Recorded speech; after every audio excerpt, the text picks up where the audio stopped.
하일대주 정약용. 빌려주고 빌리는 건 두 쪽이 다 맞아야지. 억지로 시행하면 불편한 것. 봄철에 좀 먹은 것 한 말 받고 가을에 온전한 쌀 두 말을 갚는데 더구나 좀 먹은 쌀값 돈으로 내라니. 온전한 쌀 팔아 돈으로 낼 수밖에. 남는 이유는 교활한 관리 살찌워 백성들 찾으는 고생뿐이니 긁어가고 벗겨가고 걸핏하면 매질이라.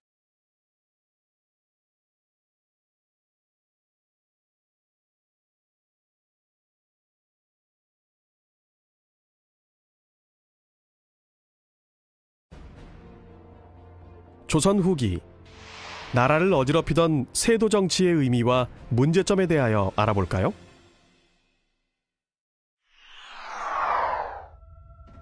(1800년) 49세의 나이로 갑자기 세상을 떠난 정조. 정조의 아들 순조가 왕위에 오른 나이는 고작 11살이었어요. 그래서 어린 순조를 대신하여 영주의 계비였던 정순왕후가 나라를 다스렸는데요. 정순왕후는 자신의 가문 사람들과 함께 정치 권력을 손에 쥐고 세도 정치를 시작하였습니다.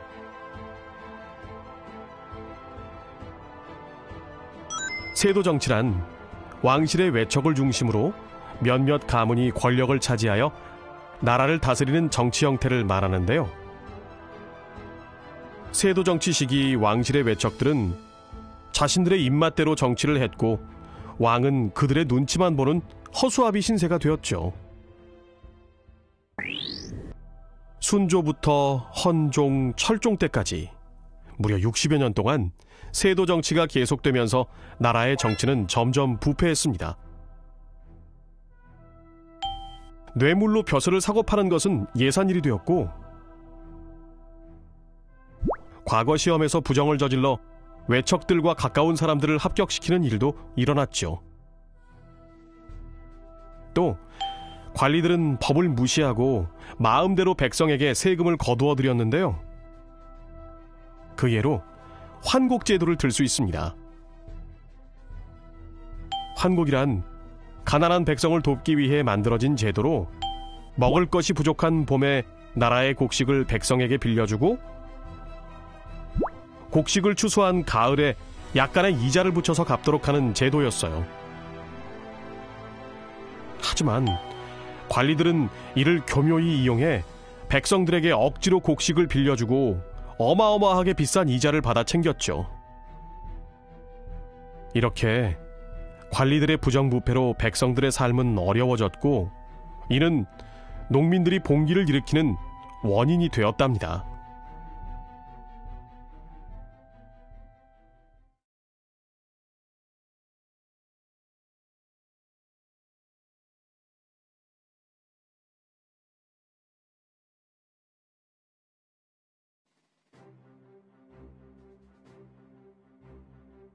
세도 정치 시기, 평안도 지역에는 몰락한 양반 출신인 홍경래라는 사람이 살았습니다. 당시 평안도 지역은 오랫동안 많은 차별과 멸시를 당하고 있었기 때문에 이곳 출신은 높은 관직에 오를 수 없었습니다.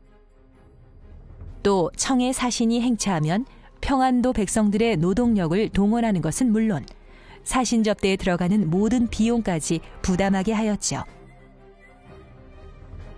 이로 인해 평안도 사람들의 불만은 클 수밖에 없었습니다.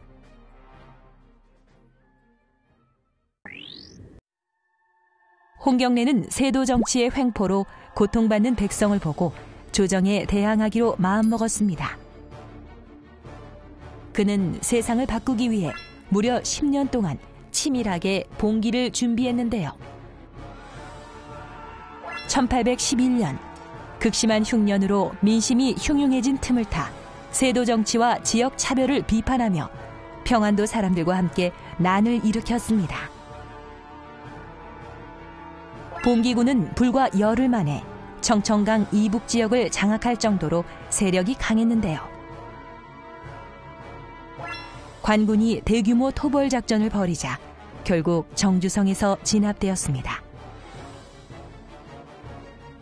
1812년 4월 19일 봉기군 중 여자와 소년을 제외한 2,000명이 현장에서 처형되는 등 봉기에 참여한 모든 사람들은 죽음을 면치 못했지요.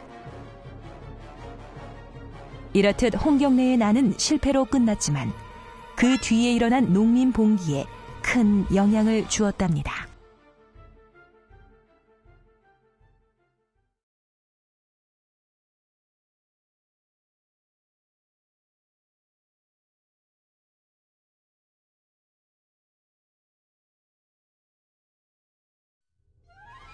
홍경래의 난이 일어난 지 50년 후인 1862년 경상도에 있는 진주 지역에서도 부당한 조세 제도의 개혁을 요구하며 농민들이 세차게 일어났는데요.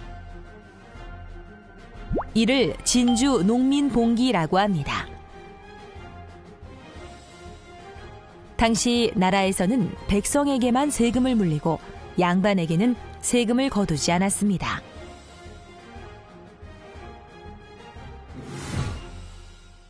가을에 정미한 쌀을 말에 넘치게 받고 봄에는 거친 쌀을 나누어 준다.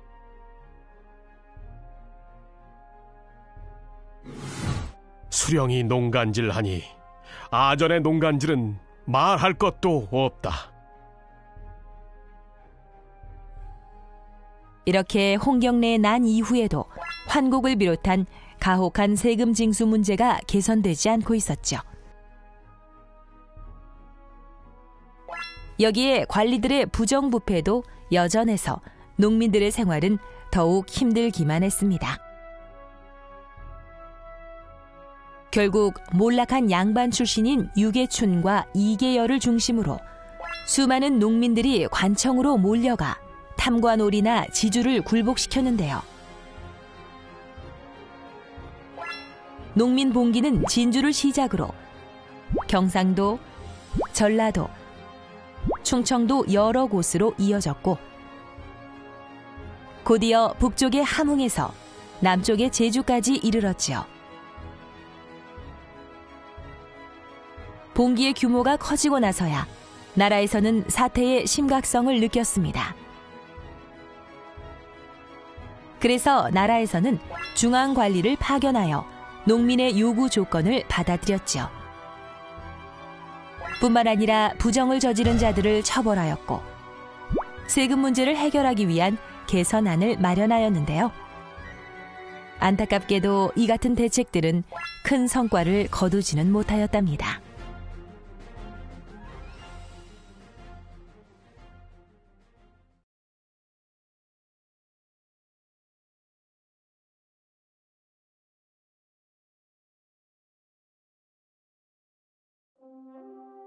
혼란스러웠던 조선 후기.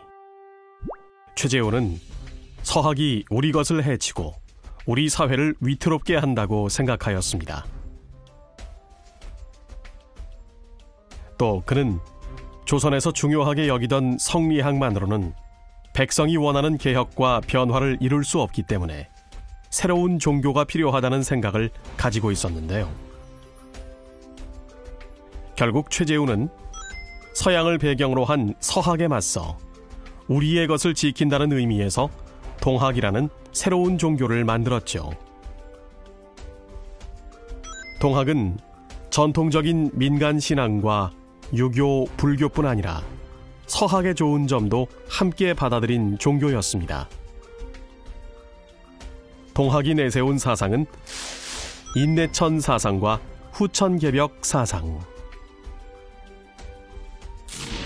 인내천은 사람이 곧 하늘이라는 뜻으로 모든 사람이 평등하다는 사상이고,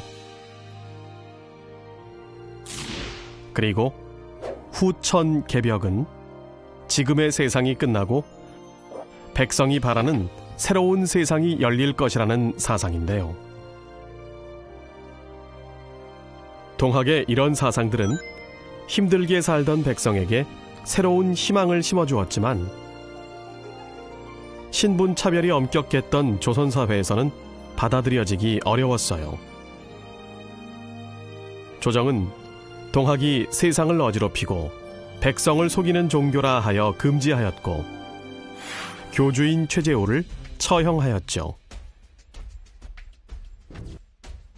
그럼에도 불구하고 백성에게 널리 퍼진 동학은 이후 동학 농민운동으로 이어졌답니다.